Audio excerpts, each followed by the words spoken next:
সুপ্রিয় এইচএসসি প্রথম বর্ষের শিক্ষার্থীরা, আসসালামু আলাইকুম। এসএসসি পরীক্ষায় কৃতিত্বের সাথে পাশ করে তোমরা কলেজ জীবনে পা দিয়েছো, তাই তোমাদের সবাইকে অভিনন্দন। তোমাদের এই কলেজ জীবনের প্রথম ক্লাসগুলো হয়তো আরও ভালো, আরও মেমোরেবল হতে পারত, কিন্তু তোমরা সবাই জানো এখন যে একটা বৈশ্বিক একটা ক্রাইসিসের মধ্যে দিয়ে আমরা যাচ্ছি, সেখানে কম বেশি সবাই এফেক্টেড, এবং তোমাদের স্বাস্থ্যের কথা চিন্তা করেই বর্তমান গভর্নমেন্ট এই সিদ্ধান্ত নিয়েছে। আসলে এই সিচুয়েশনের মধ্যে থেকে আমরা টিচাররা প্রত্যেকেই ট্রাই করছি যতটুকু বেস্ট দেওয়া যায় তোমাদের।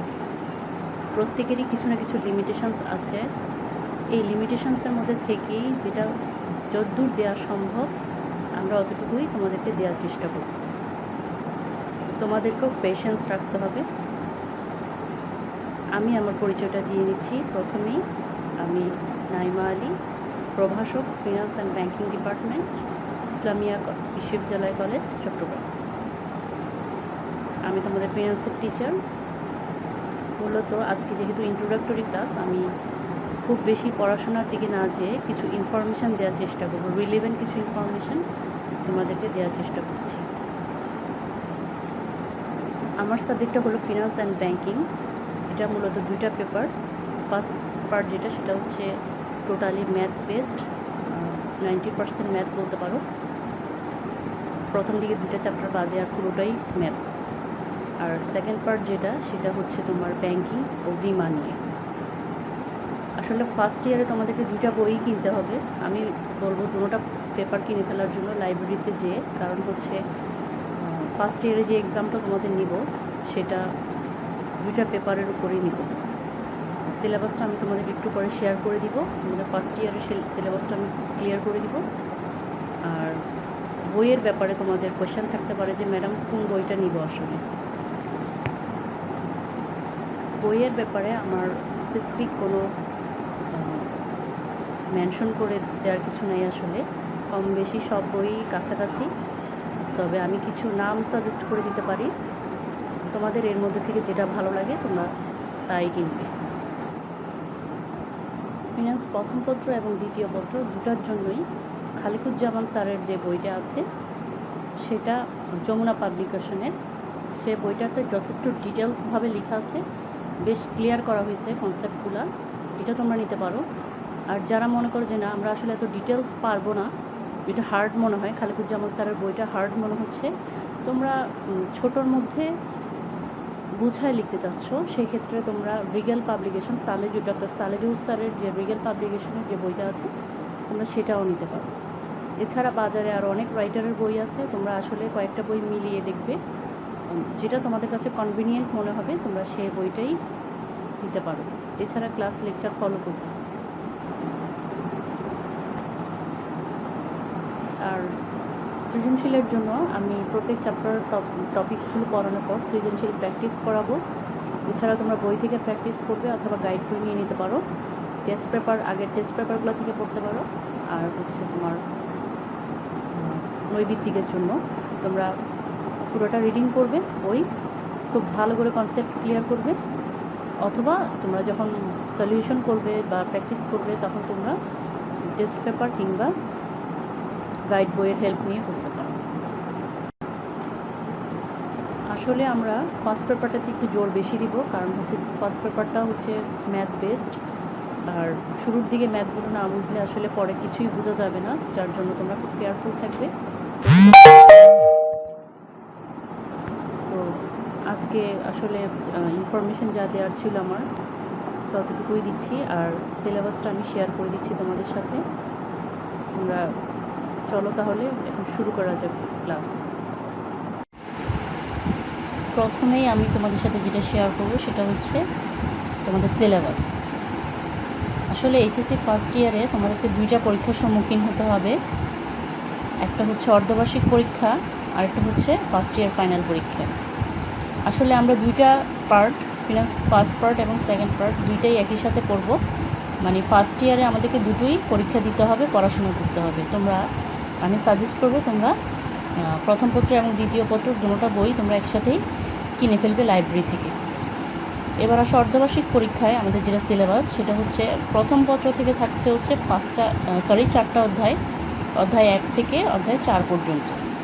আর ফিনান্স দ্বিতীয় পত্র থেকে থাকছে হচ্ছে 2টা অধ্যায়, বিমা প্রথম চ্যাপ্টারটা, মৌলিক ধারণা যে চ্যাপ্টারটা, অর্থাৎ অধ্যায় 10 এবং অধ্যায় 11, বিমার মৌলিক ধারণা এবং জীবন বিমা, এই 2টা চ্যাপ্টার। তাহলে টোটাল চ্যাপ্টার হচ্ছে 6টা অর্ধবার্ষিক পরীক্ষার জন্য। আর বার্ষিক পরীক্ষা, ফার্স্ট ইয়ার বার্ষিক পরীক্ষার জন্য যেটা, সেটা হচ্ছে ফিনান্স প্রথম পত্রের অধ্যায় 5 থেকে 9, দ্যাট মিনস 5টা চ্যাপ্টার, 5 থেকে 9 প্রথম পত্র। দ্বিতীয় পত্রের জন্য হচ্ছে 2টা অধ্যায়, অধ্যায় 12 এবং 13, জীবন বিমা ও নৌ বিমা। তাহলে তোমাদের টোটাল হচ্ছে কয়টা? 5টা এবং 2টা 7টা।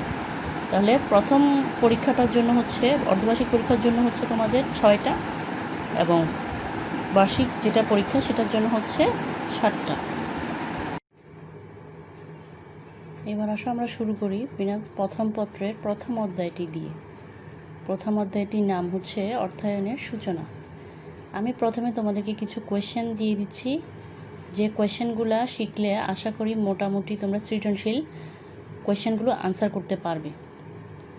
প্রথম কোয়েশ্চেনটা হচ্ছে অর্থায়ন কাকে বলে? দ্বিতীয়, অর্থায়নের শ্রেণীবিভাগ আলোচনা করো। 3 নম্বর হচ্ছে অর্থায়নের কার্যাবলী অবলিক একজন আর্থিক ব্যবস্থাপককে কী কী সিদ্ধান্ত নিতে হয় অবলিক আর্থিক ব্যবস্থাপকের কাজ কি। আসলে তিনোটা কথা একই উত্তর, তাই আমি একসাথে দিয়েছি। যে কোনো একটা শিখলে মোটামুটি যেভাবে ঘুরিয়ে কোয়েশ্চেন করা হোক না কেন, আশা করি তোমরা আনসার দিতে পারবে। অর্থায়নের কার্যাবলী কোনগুলো? আসলে আর্থিক ব্যবস্থাপক যে যে কাজগুলো করেন সেটাই তো অর্থায়নের কাজ। তারপর আসে 4 নম্বর, অর্থায়নের নীতিমালা আলোচনা করো। দেন 5, অর্থায়নের লক্ষ্য কয়টি ও কী কী?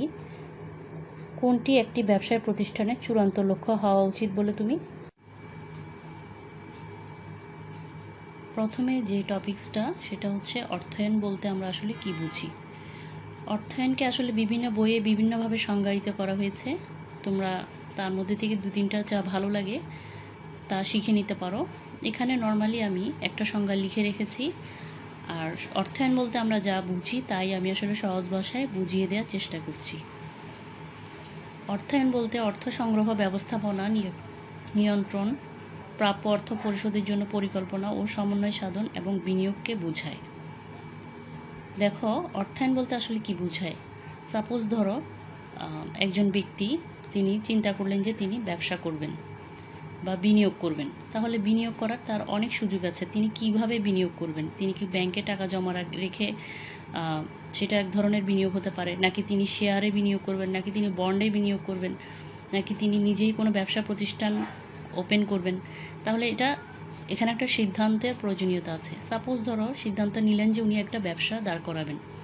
তারপরে যেটা আসছে যে তাকে ক্যালকুলেশন করতে হবে আসলে যে এই ব্যবসা দাঁড় করানোর জন্য তার কী পরিমাণ মূলধন লাগতে পারে, এবং মূলধন একবার নির্ধারণ হয়ে যাওয়ার পর তাকে ভাবতে হবে এই মূলধনের টাকাটা তিনি কিভাবে যোগান দিবেন। খুব সহজ শর্তে কোথা থেকে তিনি যোগান দিতে পারেন। সেটা কি তিনি বন্ধু থেকে ধার নেবেন, নাকি ব্যাংকের থেকে লোন নেবেন, নাকি অন্য কোনো উপায়ে কোনো আর্থিক প্রতিষ্ঠানের হেল্প নেবেন। তাহলে এভাবে যখন মূলধন কালেকশন হয়ে গেল, তারপরে টোটাল কাজটা করার মাধ্যমে, টোটাল ব্যবস্থাপনার মাধ্যমে সেই কাজ থেকে একটা মুনাফা সহ একটা রিটার্ন নিয়ে আসার যে কাজ, পুরো প্রসেসটাকে বলা হচ্ছে অর্থায়ন। তাহলে অর্থায়ন আসলে একটা বিশাল বিষয়। অর্থায়নে শুধু একটি কাজ জড়িত নয়, অনেকগুলো কাজ একসাথে জড়িত। এবার আসলে নেক্সট টপিক, অর্থায়নের শ্রেণীবিভাগ। অর্থায়নের শ্রেণীবিভাগকে আমরা আসলে দেখো কিভাবে ভাগ করছি। অর্থায়নকে প্রথমে 2 ভাগে ভাগ করা যায়, একটা হচ্ছে সরকারি অর্থায়ন, দ্বিতীয়টি হচ্ছে বেসরকারি অর্থায়ন। প্রথমটি হলো সরকারি অর্থায়ন। আসলে অর্থায়ন বলতে আমরা যা যে কোনো ধরনের মূলধন, ঋণ, নগদ তহবিল ইত্যাদি ব্যবসার মুনাফা উদ্দেশ্য নিয়ে নিয়োগ করাকে অর্থায়ন বলে। আর এই অর্থায়নটা যখন একটা সরকারি প্রতিষ্ঠানে হয় তখন তাকে বলা হচ্ছে সরকারি অর্থায়ন, অর্থাৎ সরকারি প্রতিষ্ঠানের মালিক হবেন সরকার নিজেই। এরপর আসো বেসরকারি অর্থায়ন। বেসরকারি অর্থায়নটা হচ্ছে আসলে এই অর্থায়নটা যখন একটা ব্যক্তি বিশেষ বা একটা গ্রুপের আন্ডারে সৃষ্ট একটা প্রতিষ্ঠানের মধ্যে অর্থায়ন হবে তখন তাকে বলা হচ্ছে বেসরকারি অর্থায়ন। বেসরকারি অর্থায়নটাকে আবার তোমার 3 ভাগে ভাগ করা যাচ্ছে। একটা হচ্ছে ব্যক্তিগত অর্থায়ন, প্রথমটা হচ্ছে তোমার ব্যক্তিগত অর্থায়ন। দেখো আমরা অনেক সময় সাবকনসিয়াস মাইন্ডে কী করি, অর্থায়ন করে ফেলি। যেমন সাপোজ ধরো তুমি আগে অর্থায়ন কিছুই বুঝতে না, তবুও কিন্তু তুমি অর্থায়ন করে যাচ্ছ।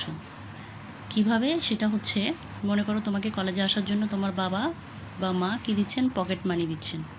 এটা তোমার একটা ইনকামের সোর্স, এবং সেখান থেকে তুমি কিছু টাকা কি করছো, সেভ করছো। বাকি টাকা দিয়ে তুমি কি করছো, রিক্সা ভাড়া দিচ্ছ বা কলেজে আসছো, তারপর তুমি টিফিন করছো বা ফ্ল্যাক্সি লোড করছো। তাহলে সাবকনসিয়াস মাইন্ডে তুমি কি করছো, কিছু টাকা সেভ করছো, বাকি ইনকামের বাকি টাকা দিয়ে তুমি কি করছো, তোমার খরচটাকে তুমি নির্ধারণ করছো। এটা হচ্ছে ব্যক্তিগত অর্থায়নের একটা এক্সাম্পল হতে পারে।